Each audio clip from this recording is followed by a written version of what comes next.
மயான கொள்ளையிலையும் நிறைய வேஷங்கள் போட்டுட்டு வர்றாங்க. குலசை தசராலையும் நிறைய வேஷங்கள் போட்டுட்டு வர்றாங்க. ஆனா 2 திருவிழாக்கும் ஒரு ஒற்றுமை கூட கிடையாது. இதை தவிர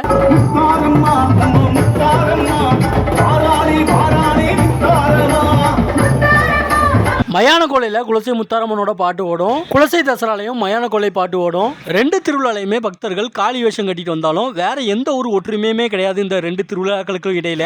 மயான கொள்ளையில காளி வேஷம் கட்டிட்டு வர்றதுனால அசைவ வழிபாடு உண்டு. ஆனா குலசை தசரால சிவபெருமான் ஞானமூர்த்தீஸ்வரரா முத்தாரம்மன் கூட இருக்கிறதுனால அசைவ வழிபாடு எங்கேயுமே கிடையாது. மயான கொள்ளை அங்காளம்மன் கோவில் எங்கெல்லாம் இருக்குதோ எல்லா இடத்துலயுமே பண்ணுவாங்க.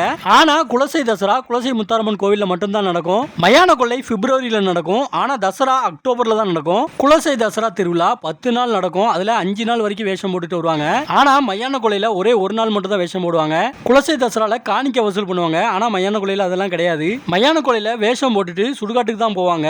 ஆனா குலசை தசரால வேஷம் போட்டா சுடுகாட்டு பக்கமே போகக்கூடாது. சிவபெருமானுக்கு பிரம்மஹத்தி தோஷம் பிடிச்சதுனால மயான கொள்ளை நடக்குது.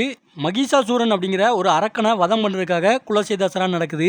அங்காளம்மனுக்கு மாலை போடுறவங்க மஞ்சள் இல்லைன்னா காவி நிறத்துல தான் ஆடை கட்டுறாங்க. ஆனா குலசை முத்தாரம்மனுக்கு சிகப்பு நிறத்துல மட்டும்தான் ஆடை கட்டுவாங்க.